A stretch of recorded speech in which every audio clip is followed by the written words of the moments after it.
But definitely NW Val campus, guys, you did a good job.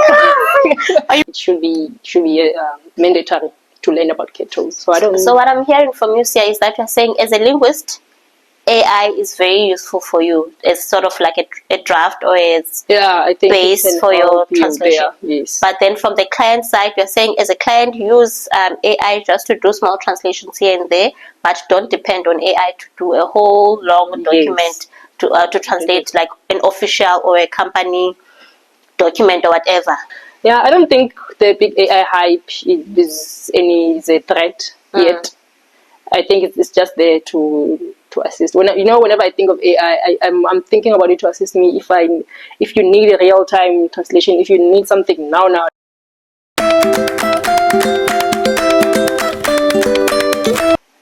Hi guys, welcome to the first episode of the Commute with Joy podcast, a podcast where you can learn all things about the translation industry, especially if you're someone based in South Africa. We'll be giving you tips about CAT tools, how to get into the industry, how to set up your rates, and all things translation and languages. Our first guest for the podcast is Sia Ngaphu, my colleague and friend. Sia is currently a project manager, a language practitioner, like I said, with a few years in the industry right now. Sia can speak 6 languages fluently. But anyway, I'll let him do the introductions. Okay. Hi, Sia. Hi, Joy. Thank you for the invite. I'm honored to be your first guest here. Where do I begin? Can you tell us maybe how you got into the industry and what do you do? How did you get into the industry? Okay. Mostly I do project management. I set up documents and prepare them for the translators to translate. I got into the industry. I started working for an agency called Didcom just after I graduated in 2015, I think, where I was doing mostly preparing documents for the translators and for the proofreaders. And from then on, I just started setting up projects, and then they would get clients. They will have multiple clients, and you always set up a project. You prepare a document for the translator to work on, and all that stuff of having to invoice it for a job, and then preparing the steps of the translation, proofreading, quality checking. I think I'm going off track now. No, but you were basically explaining what you do. So I think that basically covers what a project manager does in a sense. Yeah. So just getting everything ready for the translator and getting everything ready for the client for delivery. Yeah. Yes. For me, the way I like to think of us as project managers is that we are the middlemen, in a sense, between the client and the translator. Yes. We make sure we get the files or whatever from the client, and then we do what needs to be done in the middle, which includes preparing the documents, like you said. You send those to the translator does their thing, they send the document back to us as project managers. We do what usually at that stage is quality assurance. We check quality. Yes, and then just prepare the document and send it to the client in the final format that they need it in. Yeah. And everything depends on clients' preferences and what's needed. So it's very broad. It's not always one step or always like. If you get one project, say if they want it back in a Word document, next time you don't get that, you get it. They want it in a PDF. So it's very cool about it because the process is not fixed like this. Yeah, there's so many different things. It's not always one thing or same routine. Like each project is different, like you said. Yes, each project is different. Yeah. Okay, so the main thing about this episode of the podcast, I wanted us to speak deeply about CAT tools, what CAT tools are, why should linguists care about CAT tools, how to get into CAT tools, all that stuff. So in your experience, how did you learn? First of all, just to mention, guys, that Sia was the first, in my experience, was the first person I knew on my level who could use CAT tools. Let me just put it like that. So, Sia, you must know many people, Joy. I know a few people. Yes, you know very few people. You know what? I'm the first person. I guess also, you know what? Another factor is the fact that my first official job in the language sector was like at RWS Africa. That was my first job, and that's where I actually got to learn about CAD tools. And as I was saying, you knew most of the CAD tools, like your Trados, your XTM, all the CAD tools, and any issues I used to have it in the office, I always knew that if I don't understand anything about a CAD tool, I can always come to you. And I remember asking you the other day, I'm like, how come you know so much about CAD tools? And another thing was because at where I studied at Rose University, no one ever taught us about the CAD tools. Really? So I was surprised that you actually you learned about CAD tools at varsity. Yes. No, I did. I think everything I learned at varsity, it taught me about the professional world we're in now.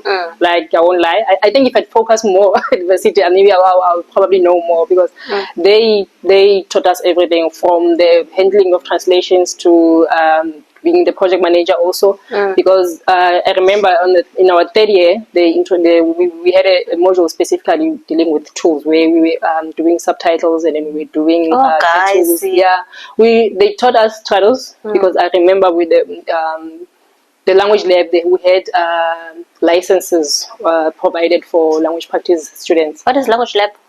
So it was a lab?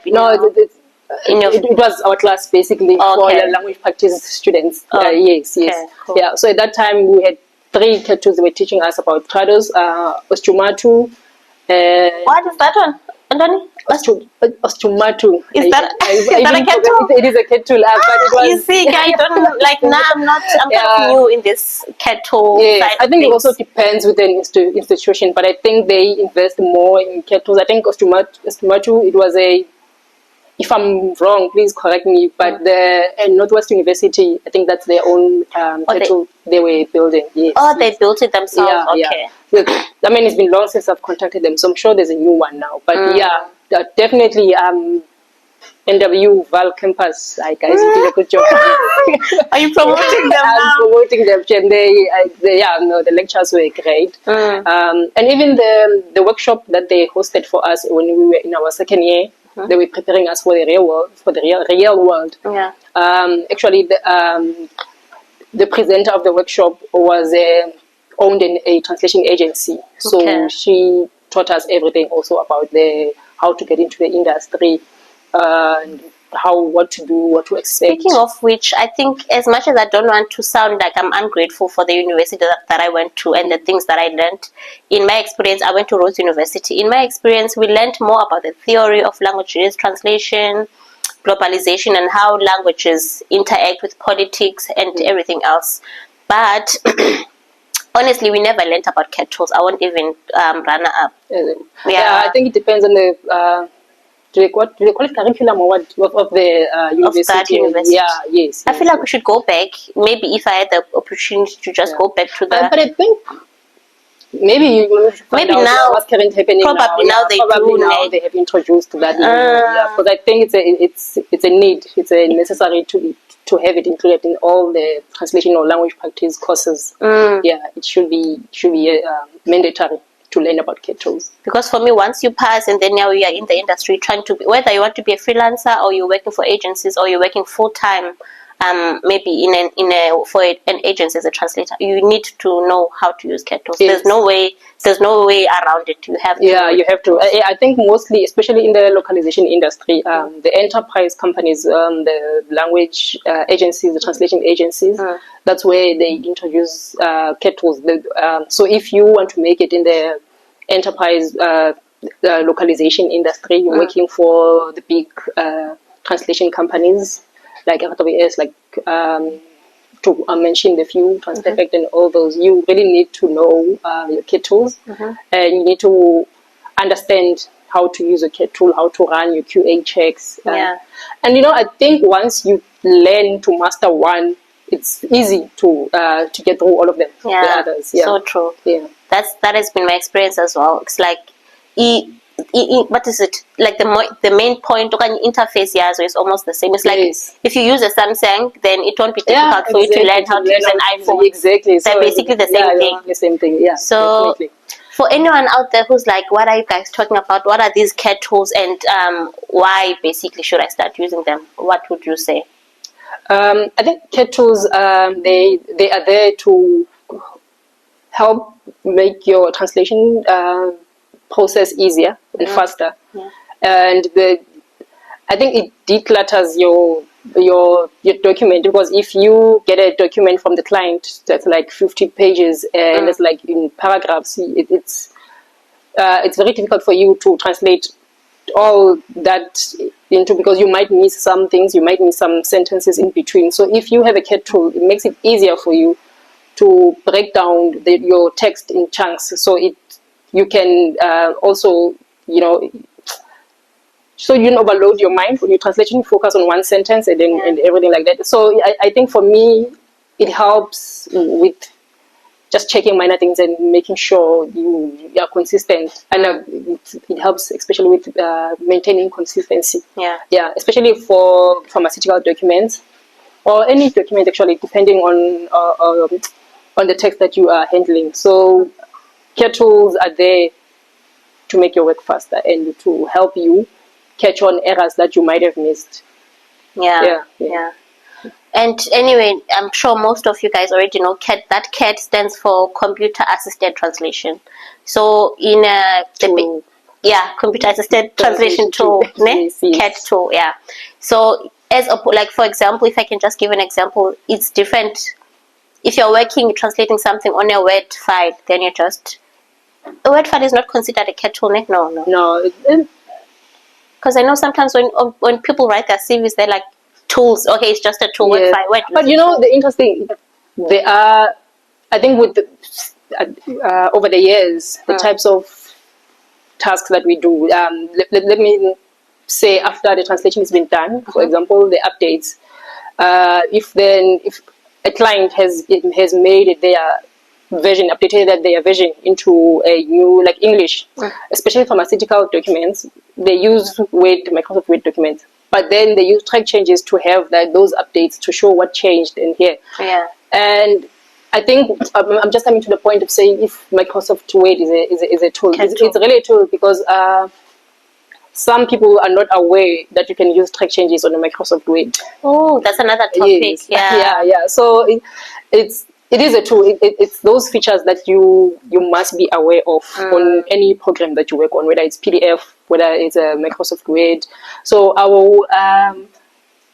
would say it's partly a tool also. A CAT tool. Yes, depending on the type of task that you are doing. So it can help. Okay, but and then in a way, if I were to differentiate a Word file, working on a Word file as opposed to working on a CAT tool like Trados, like SmartCAT and whatnot, the difference is that I explained this in one of my videos, but like on a CAT tool like Trados or WordFast or whatever, there will be segments. Segment 1, there's English. Segment 1 in Xhosa, and the corresponding sentence, they're all aligned into segments, whereby I think you've already explained, actually, on a Word document or a PDF, everything will just be in one big paragraph that is difficult to read and things like that. Yes.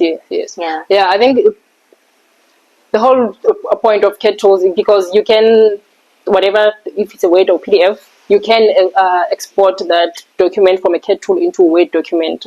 Yeah, so it CAT tools breaks down your text, because clients give you a document already in its final format. Because if they will give you a 27-page manual for you to translate, so you need to break that down into sections. So you have to process that document into a CAT tool to help you translate. And I think one thing about CAT tools, you must know how to finalize the file. So you must know how to put it back into the same format that the client gave you, but then in the translated version. So if you have a English manual provided to you by the client, you need to give the client the final manual in that language they requested. In suit, maybe. Yeah, that's really interesting. So the way you're explaining it, I get a PDF from the client. Let's say Coca-Cola is my client, since we're having Coca-Cola. I get it. Let me drink on that. I get a PDF from Coca-Cola. They're like, we have this PDF that it's in English. It's basically our ad for Coca-Cola for this month. Translate it into Xhosa. And you are saying, as a freelancer, if you know about CAT tools, or freelancer or translator working for an agency or project manager, whatever, you take that PDF from Coca-Cola, you put it into a CAT tool, like Trados, like WordFast, like there's all kinds of CAT tools out there. Yeah. You put it there, and we're calling that prep. You've been mentioning prep. Yes, you prep it on there, and then you translate using the CAT tool, and then you do something that you mentioned, which is called finalizing, which means now you are making sure that, oh, by the way, you take it from PDF, you break it down into segments, you translate it on your CAT tool, and then from then on, you finalize. Now you're trying to get it back into the format, the PDF format that you received it as from the client. Yeah. Okay. Yes. And also after that, then you have to do the step, which is the LSO, or the layout proofreading, which will be just making sure the formatting, it formatted correctly. Sometimes, especially in African languages, the language expands. So you find that sometimes if there was a speech bubble in the English, in the Xhosa or Zulu file, the speech bubble the text might come out of the edges of that speech bubble. So you have to make sure to know how to minimize the text and fit it correctly to where it's supposed to be. Yeah. Oh, it's a whole. You see that's how we need it as project managers. Yes, because that's what we do. It is a long process. Yeah. So I think once you know how to handle your files, it's easy to I mean, translation is a bonus, obviously, but what we do, especially as we make the files easier for the translators to work on. Yeah, I was about to get to that, by the way, because some people don't understand when you say you're a project manager at a translation agency or project manager in the localization field. It's not always clear for someone who's never been a project manager. It's not always clear as to like what exactly do we do. But I think we've covered that now. Yes. Yeah. I think what we do is helping the translator and the client make sure that their translated final product is in its perfect form. Final form is intended for usage. Yeah. I think knowing how to use a CAT tools is a very essential skill, especially if you are a freelance. Because if you are a freelancer, you work with so many agencies, and then every agency has their own in-house CAT tool they prefer, or they have their own CAT tools they use according to what their client prefers. So the more knowledge you have of CAT tools, the better your chances are. And it's also easier to work with a linguist or translator who knows how to use CAT tools. Yeah. Which I think translators need to really, they need to really pay attention on how to use CAT tools. You know, some people have had CAT tools for years, for example, Trados, but then some translators are not aware that there's an option where you can run QA on the CAT tool to show you the errors. Can you explain what is QA just briefly? The QA is a quality assurance. Yeah, quality assurance. Yes, quality assurance step that shows you any mistakes you might have missed within the text. It checks for consistencies.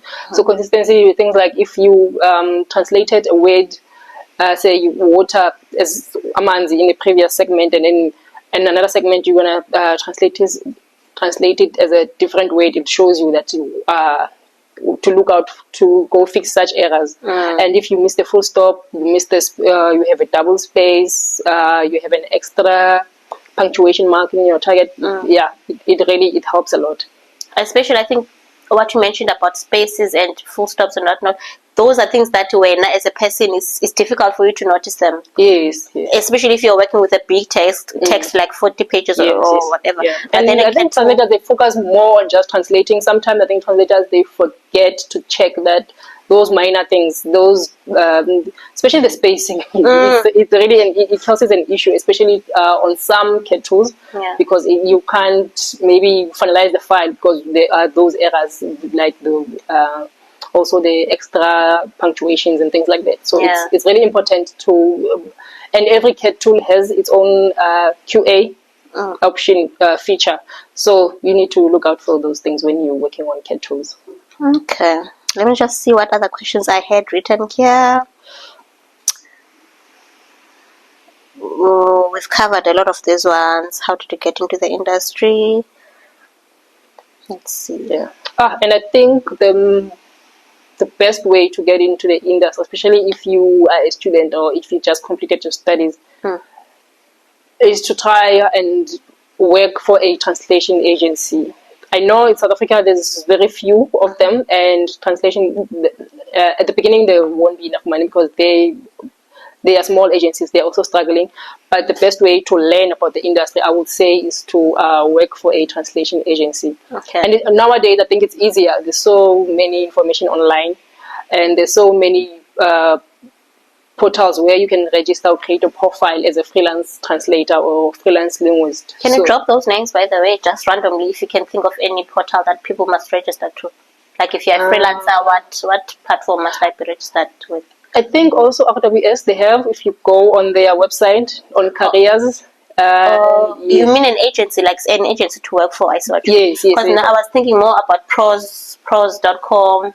Yes. Fiverr or Fiverr. Yes.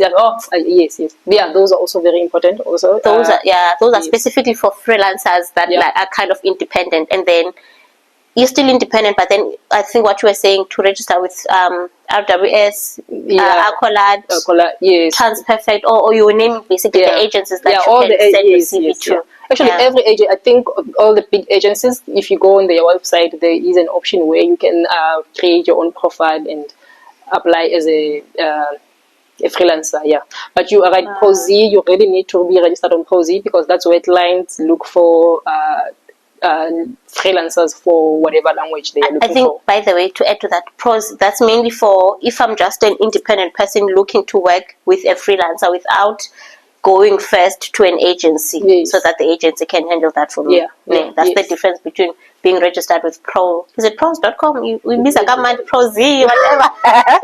So instead of that's basically for clients to come to you directly. Those sites. That's for when you want clients directly. You can. But and Sati also, you need to be, I'm not sure the process of being registered on Sati, but I think it's also good to be registered on Sati as a freelancer or a translator. So just anyone who doesn't know, SATI is SATI, South African Translators. It is Translators Institute. Yeah, Translators Institute. Yes. It's basically an organization that, anyway, if you're a freelancer, register with SATI. They do a lot. You can Google them.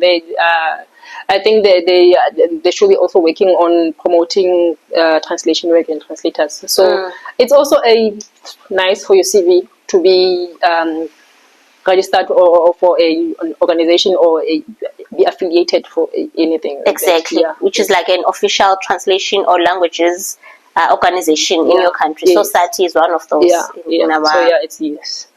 Okay. Let me see what other question we had.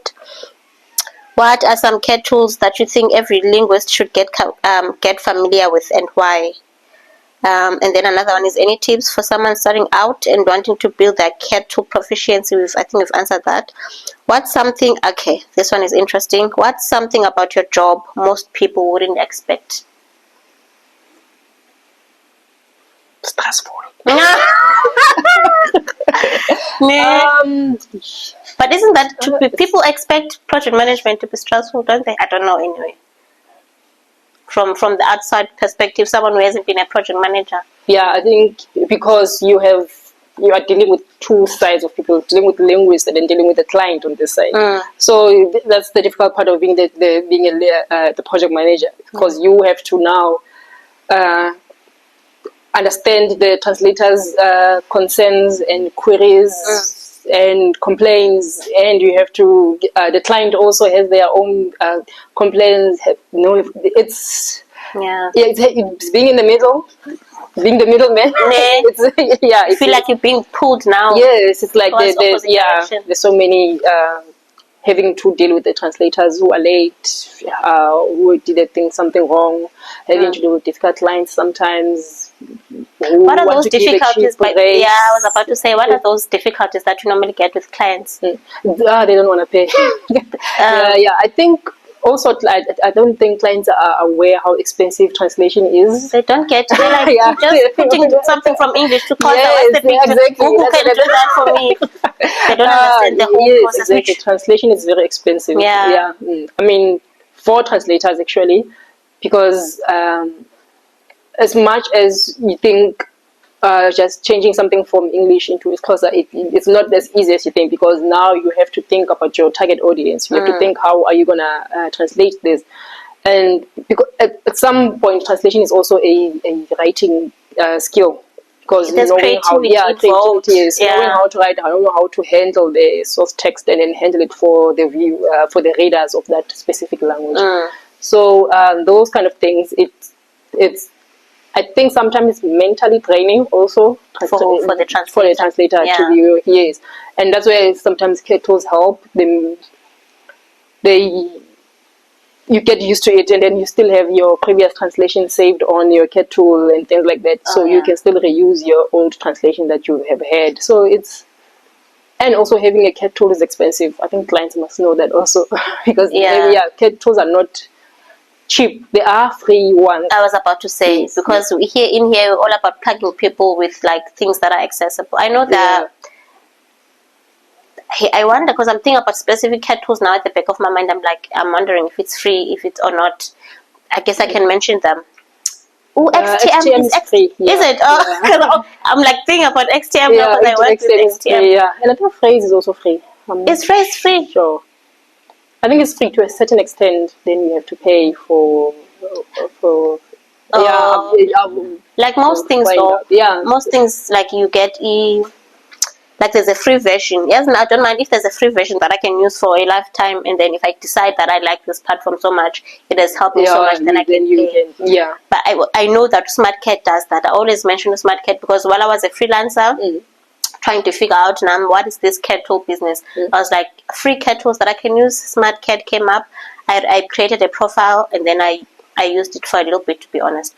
But up until now, I know that there's a free version of SmartCat that you can use. I think work with SmartCat a lot, actually. Remember, I do work with it a lot. But I guess the version that I use as an employee, as a project manager, is probably paid for. But I know that as a freelancer, there's a free version that it has a lot of the features that you would need even without paying. So I think it's a good option. Yes. For anyone out there, if you're wondering what CAT tool can I use right now, go to Google, whatever on your browser, search for SmartCat, create a profile, and try it out. But another thing, to be honest, guys, even though we're back when I was freelancing, right now I know a lot about CAT tools because obviously I'm an in-house project manager. I've learned from you, I've learned from our boss and from our colleagues and all that. But for someone who's a freelancer and hasn't worked with CAT tools a lot, even if you do set up a profile for yourself on SmartCat, I didn't know what to do. I was like, okay, now I'm registered. What's next?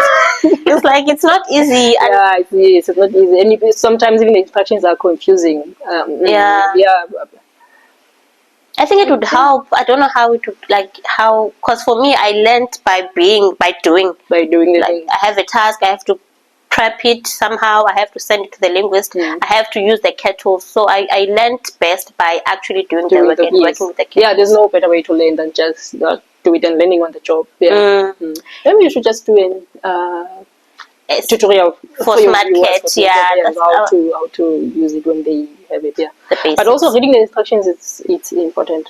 I know translators don't like reading instructions. But I think besides not reading the instructions, like you don't know the end goal. It's like, okay, they're telling you to put the file here, do this, but like you don't, in your mind, you don't have the end goal. Like you don't see the point. What they need for, Of which for me, I learned that I saw the point once I started working as a project manager. But I think in general, like what you mentioned, it's better to work for an agency because an agency will give you detailed instructions on how to use the tool. And if you're struggling, which is something we always do, if you're struggling as a freelancer to use that particular tool, you can speak to the project manager. And we, at our job, we normally do calls with linguists to actually show them via video call. This is where you press, this is where you click, this is how this works. Project managers are also there to support you as a translator. So if you struggle, you always reach out to them. But once you start working on one, as many projects as you can, even if you have a short text, maybe a client just gave you a paragraph to translate, just try to run it through a CAT tool and translate from your CAT tool, just to get used to working on it. So anyway, should I read here? Let me see what else. How do CAT tools shape the way you manage projects? I think haven't you covered that a bit? We haven't. I think we have. It helps. So good for errors. Okay, what excites you most about the industry today? Let me also take a sip. Are you not excited about the industry? Is there no hope for the industry? No, I know that there is hope, especially in the African market.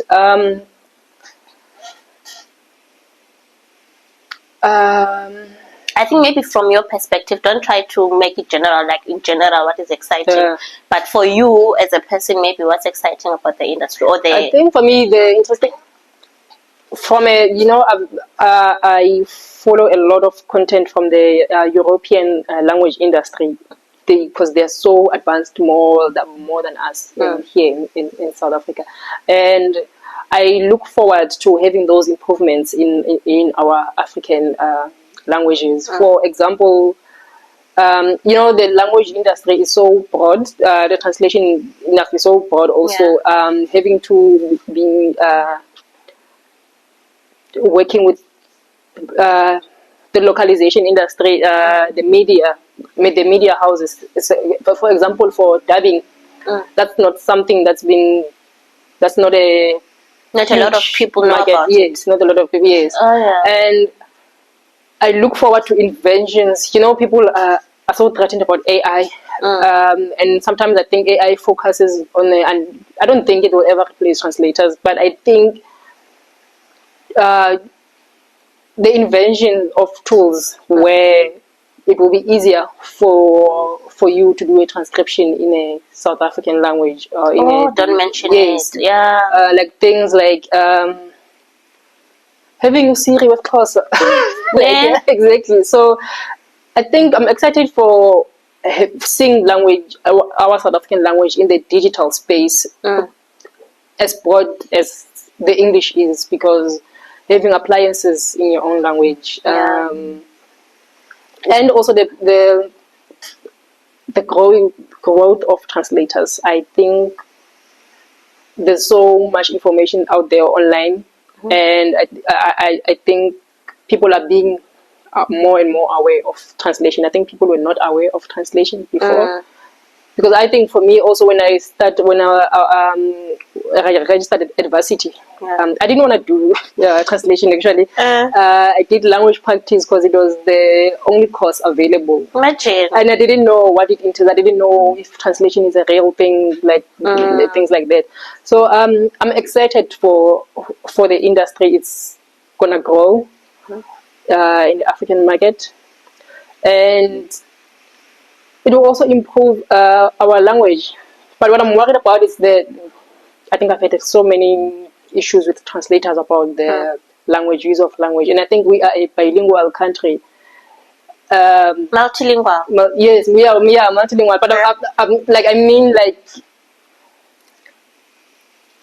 But I think maybe just because what I'm exposed to, it feels like people, they mix English with their own language. So now the direction of using a proper language use, or the changes within the language, or how language is used, depending on whatever text it is, or what side are you on for in that debate, by the way? Because some people will say, like, if I speak Xhosa, they say, you're speaking is Xhosa, I say Goliwena, which is like the Xhosa that is mixed with English.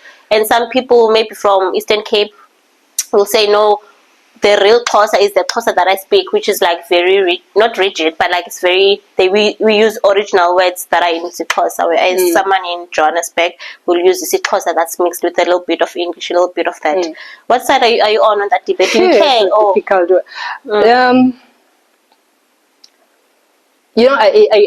I do care. You mentioned that I'm multilingual in 6 languages, but I know that I suck on all of them. I'm not good. You don't suck, but okay. But okay. For me, the most important thing is when I read a text in whichever language is that I understand, and then I understand the meaning or the message it's intended to. When it comes to, because spoken language is very different to the written language. For me, when it comes to those things of the whatever dialect is spoken in this province or whatever, I think, for example, esikolweni, i-curriculum iyafana mos. For example, isiZulu, when we're doing paper 1, we had umasibambisane, and that was the. What is that? It's a textbook. Oh, yeah, textbook. Okay. It's about language rules and everything. Okay. So I think whatever is taught in schools, that's the correct way of writing. That's because they've taught us grammar rules. They've taught us how to write, what is correct. Well, you know which spelling is correct. I think the one that we use at school, it's the correct one. But as long as you, and I think for me, as long as the meaning of the source is intended, and then the readers can understand, I think that's what is important. That matters, okay. Yeah. But for me, when you say textbook, the language that's correct is the one that's in textbook. So you reminded me about a debate. This is off topic, by the way. There used to be a debate where people saying, Isimpondo, how come you're not studying Isimpondo at school? How come you're studying isiXhosa samaHarhabe? Because the Xhosa that is official, by the way, there's many versions of isiXhosa, but the one that was made official is isiXhosa samaHarhabe. I could be wrong, but basically one of the versions of isiXhosa was made official. And then people were saying, how come we didn't choose Isimpondo or another version of isiXhosa? So where I'm getting at is that even there's Xhosa or the language you study at school in the textbooks, someone had to make that decision. It could have been different. It could have been that the official language, one of the official languages is Simpondo instead of isiXhosa. So it's very difficult. When you say language, I think it's subjective or objective because it depends on a person, and also we are a multicultural thing, so that means we have to cater. We have 12 official languages, and everything is dependent on the social structure and the culture. Because not language, I think, is dependent on the the era. Exactly. So it's very difficult, this debate of which correct language to use. Exactly. For me, my thing is the correct language is the one you're speaking. Whatever, if you're speaking isiXhosa Sekoli, that's your language, is correct. If I'm speaking isiXhosa Eastern Cape, it's correct. I feel like there is no one correct version of isiXhosa, one correct version of isiZulu, or whatever. But then people say that fine, whatever you're saying, you are correct, Joy, but then when it comes to translation, we should have a formalized way of writing, a formalized way of handling languages. But then again, to that, I say, as long as you follow, like you said, you follow the correct grammatical rules in that language and whatnot. If you choose to use, this is one thing we also experience, by the way, that if I will translate the word knife, I'll say isiChurch, and I'm convinced in my head that's the proper Xhosa, that's isiXhosa samaHarhabe, that's the official Xhosa. And someone will say, no, what is isiChurch, Joe? That's Isimpondo. Okay, isiChurch is actually a Mpondo word. Oh, okay. Someone will say, no, it's imesi. I'm like, okay, maybe you're right. And someone else will come and say, no, a knife is not imesi, it's imela. So I'm like, okay, which is which? Yeah. That's why sometimes I'm just like, you know what you say imela, you're correct. You say imesi, you're correct. You say it's a church, you're correct. Anyway, I think some people have a different opinion to that, but for me, it's as long as you spelled it correctly, it's not completely wrong. Then then it is. I think that's the. I don't know, because the South African, let's say, citizens as a whole, our literacy levels are very low, and the promotion of language, of reading, and everything, I think it has to start there to improve, or to maybe make people aware of so many spellings and things like that. I really don't know how, because for me it feels like a social geographical issue. But if you understand, I think if you understand what you're reading, I think that's all that matters. I think so. Yeah. Because it's a whole thing. I'm thinking now, because some people might disagree, might say, how can you be a project manager and a language professional saying nonsense? Like we see that example that I just made. I know some people will be going to get attacked a lot. I know. Yeah, I think the language thing is very difficult. But I guess we'll have to go with the official. I mean, the dictionaries that are on PenSlab, or even the glossaries, there are some words, when you will read and say, like, I really don't agree. But that thing, a board agreed, and then there was like 10 language practitioners who were involved in it, and then they had to agree. So it's all either, whoever is in the That's what I'm saying. But even the words you say are official. Someone decided that okay, this is the official. What if I came? Maybe I was in that because sometimes they hold workshops to brainstorm what words. Let's say for knife, they'll brainstorm what is the correct translation for knife. What if for whatever reason, me as Impondo, I said isicheche is the word for knife, and then maybe I was dominant in that conversation or whatever the process was followed, and then somehow I win. And then you end up putting his church in the dictionary. And someone who maybe is even more informed than me reads the dictionary and is like, no, there's no way. I can't believe they put this church in the dictionary. That's an Mpondo word. So, phone is ringing. So I'm trying to say, even the words that are kind of official, someone had to decide. So there's no winning, basically. There really isn't. There really isn't. So, I think for me, as long as the text is understandable to the intended readers, that's all that matters. And if the message that was meant to be delivered is received, then as long as there's no major issue, I agree with you. For example, in the pharmaceutical sector, as long as if maybe the text said, let's say the English said drink 2 pills, as long as when you don't go in the translation and say drink 5 pills, which will be a major life-threatening situation, then it's fine. Whether you say mbini or bini, I don't know, I'm just making a random example. No matter how, for me, regardless of how you deliver that message into language, as long as it's not, the meaning is there, like you said. Yeah, as long as you don't translate incorrect. Yeah. Yes. I think that's another. I think you should have that's a whole other. You should have another guest who's like we went into such a real different professor topic. Who's gonna tackle that issue of language use, because it's about language development. I think that's what they call it actually. Language how language develops, how these rules are set up and whatnot, which is a whole another interesting topic. Yeah, do interesting things. And I hope the people who will be developing the AI or developing the future inventions of language will take those things into considerations, because sometimes if you see something digitally with the use of, with this whole thing of the language is dying or anything, as you say, it's church. People are maybe the upcoming generation won't know it's church as a knife, because it won't be recorded anywhere. So it's also important to also just to note this in this digital workspace or digital life that we are moving towards. So we also need to have that data.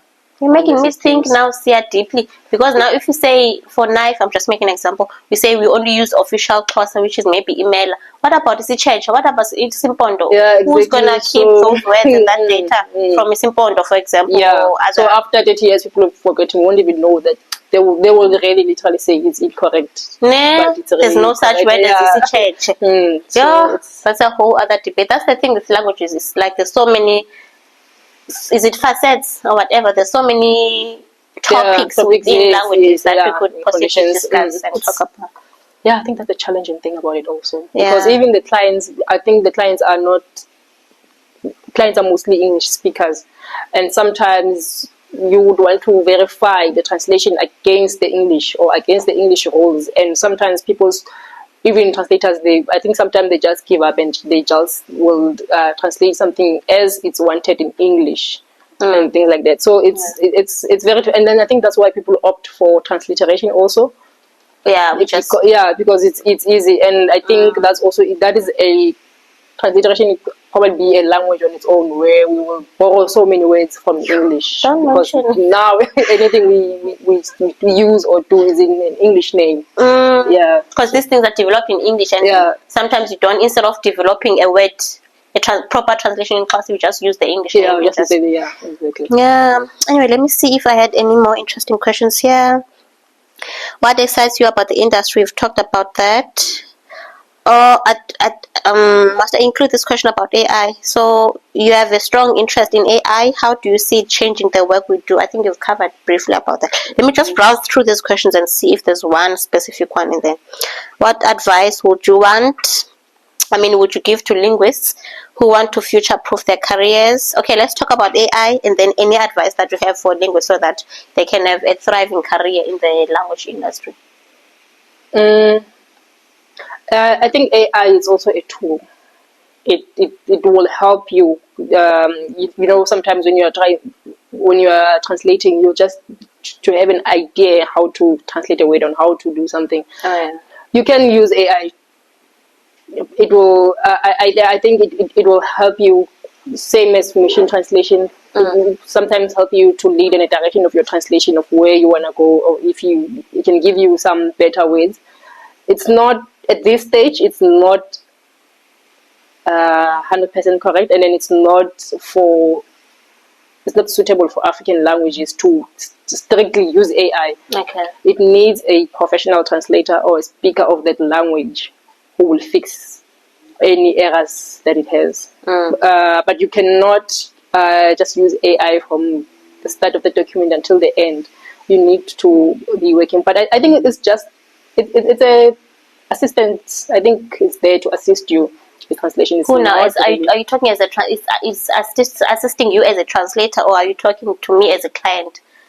But AI. No, as a translator, I don't think a client must be depend on AI for their translation. I think it can also help the translator to maybe give them an idea how to go about maybe doing a creative thing or then things like that.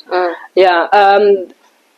And also, I don't think it's ready yet to so that we solely depend on AI to give us correct translations. From a client perspective, are you saying clients shouldn't use what is ChatGPT? What are okay? I'm not that what's the word? That educated when it comes to AI, because I was about to ask, what are these tools that people think I can just put an English text and translate it? That's ChatGPT. That's the one. Yeah. Yeah. DeepL. DeepL does it work with Chinese languages? DeepL, I think it's also good with the European languages. I haven't tried it yet for African language. I'm not sure. I've used DeepSeek. Oh yeah. Yeah. But it gave me so much incorrect stuff. Also, ChatGPT and DeepSeek. Those are the ones I'm aware of at the moment. Yeah, I don't think the big AI hype is a threat yet. I think it's just there to assist. Whenever I think of AI, I'm thinking about it to assist me. If you need a real time translation, if you need something now, let's say you are, for example, if you are traveling, you are with a Chinese person who can't understand anything, and I'm a Zulu. I want to press on something that it can give me an immediate translation right there and there. And I think those things that they are still working on them, still developing them. I don't think it's going to affect especially the text translations that we handle mostly. Like the big ones now, maybe the actual file, if you're translating a 20-page file. Yeah, exactly. Yeah, no, you can't just depend on ChatGPT just for that. It needs a professional linguist to look at it and make sense of it that is correct, because it's very literal sometimes. Yeah. So it's So I don't. So what I'm hearing from you, Sia, is that you're saying as a linguist, AI is very useful for you as sort of like a draft or as I think base for your translation. Yes. But then from the client side, you're saying as a client, use AI just to do small translations here and there, but don't depend on AI to do a whole long document to translate like an official or a company document or whatever for you as a client. Yes, I think so. Yeah. Otherwise, we can maybe. But also that will also affect the professionalism of the translator. I was going to suggest the machine translation post-edit to have like a proofread the AI material. Which is something that is done in the industry. Yes, which is something is done maybe for the clients then who don't want to pay the translation rate. Yeah. That's a whole other topic as well. Yes, grades and whatnot, and all the different kinds of translation stages, which I think we can do another. Actually, see, I should invite you for another episode. I might as well. Maybe in another episode we can talk about all the different stages or kinds of. Basically, we have machine post. What is it? MTPE. Machine post translation. Like those different things, different stages of the translation cycle. Rates, there's so many things that we could cover, and then we'll see if we can maybe have another episode together. Sure, definitely. Any closing remarks? Maybe something that you can advise linguists, freelancers, as well as people studying languages currently at varsity, as well as anyone who's just trying to thrive in the industry? What advice do you have for those people? I think to be exposed to so much, to find information about the translation industry. I mean, for example, Joy is already posting content about the translation or the language industry. Shout out to me. Things to follow. Just be on the lookout, and then follow the official what are the language boards in South Africa? Pansabo. Yeah, Sadila, SADILAR. Oh yes, it's so interesting. Sorry, that yeah. It's especially if you're at university. I think you should do that. And I think there's also Taros has a campus something. You know, Taros campus. I think that's where also you can learn as a university student those things. Yeah, and also to maybe. You know, we used to struggle a lot at varsity where they will be like, you know, there are no texts that are found that you can't translate. Like, there won't be any information about translated text for our African languages. So to also just train yourself and just translate as much as possible, as much as you can. And just look out for opportunities and just register for workshops, all those free conferences, anything. Yeah, and the care tools. If you can just find one care tool where you will dedicate your time and just learn and just familiarize yourself with, yes. And also, whenever you have a care tool, to know how to run QAs. Yes, please. I mean, translation is not just translating and then once you are done. It needs to have your proofreading, your checks that everything is correct. So that's the most important thing I would advise about translators using care tools. Okay. Know how to run QA. Yeah. That's it, guys. That is our first episode of the Commute with Joy podcast with my guest, Usia Sewela. Thank you so much. I think this went well. Nice. Yeah, it was very nice. Thank you. I wish all the links out there all the best. And yeah, we got this. Yeah. Yeah. Thank you. Thank you, guys. See you in the next episode.